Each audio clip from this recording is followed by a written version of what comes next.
നമസ്കാരം. Raf talk ഫുട്ബോളിലേക്ക് അവർക്കും സ്വാഗതം. FC ബാഴ്സലോണ അവരുടെ ഏഷ്യൻ പര്യടനം അവസാനിപ്പിച്ചുകൊണ്ട് ഇന്ന് സൗത്ത് കൊറിയയിൽ ഡീഗു FCക്കെതിരെ 5-0 വിജയിച്ച് കയറിയപ്പോൾ റാഷ്ഫോർഡ് അവർക്കായിട്ട് ഗോൾ അടിച്ചു. ബാഴ്സയ്ക്ക് വേണ്ടിയിട്ടുള്ള അദ്ദേഹത്തിൻ്റെ ആദ്യ ഗോൾ. ഇത് ഫ്രണ്ട്ലി മത്സരമാണ്. ഒഫീഷ്യൽ ഗോളുകളിൽ കൗണ്ട് ചെയ്യില്ലെങ്കിൽ പോലും ബാഴ്സലോണയ്ക്ക് വേണ്ടി അദ്ദേഹം ആദ്യമായിട്ട് പന്ത് വലയിലേക്ക് എത്തിച്ച ദിവസമാണ് ഇന്ന്. കളിക്ക് ശേഷം ഹൻസി ഫ്ലിക്ക് എവിടെ കളിപ്പിക്കും റാഷ്ഫോർഡിനെ എന്ന ചോദ്യത്തിനുള്ള മറുപടി പറയുന്നുണ്ട്. അദ്ദേഹം പറയുന്നു, തീർച്ചയായിട്ടും റാഷ്ഫോർഡിന് വ്യത്യസ്ത പൊസിഷനുകളിൽ കളിക്കാൻ പറ്റും.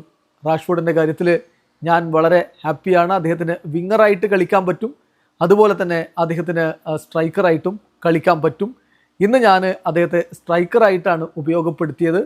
കാരണം ഇന്ന് ഫെറാന് ചില പ്രശ്നങ്ങൾ ഉണ്ടായിരുന്നു, അതുകൊണ്ടാണ് ഞാൻ അത്തരത്തിലുള്ള ഒരു നീക്കം നടത്തിയത് എന്നാണ് ഇപ്പോൾ ഹൻസി ഫ്ലിക്ക് പറയുന്നത്. ചുരുക്കത്തിൽ റോബർട്ട് ലെവൻഡോസ്കിയെ പിൻവലിച്ചുകൊണ്ടാണ് ഇന്ന് ഒരു സ്ട്രൈക്കറുടെ റോളിൽ കളിക്കളത്തിലേക്ക് വിട്ടത്.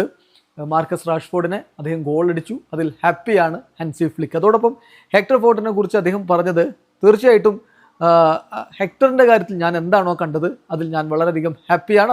അവൻ നന്നായിട്ട് ട്രെയിനിങ് നടത്തുന്നു, നന്നായിട്ട് അവൻ കളിക്കുന്നുമുണ്ട്, അതുകൊണ്ട് അവൻ്റെ കാര്യത്തിൽ ഞാൻ ഹാപ്പിയാണ് എന്നുകൂടിയാണ് അദ്ദേഹം ഇപ്പോൾ പറയുന്നത്. എന്തായാലും ഇവിടെ റാഷ്ഫോർഡിന് സ്ട്രൈക്കറായിട്ട് കളിക്കാം, വിങ്ങറായിട്ട് കളിക്കാം.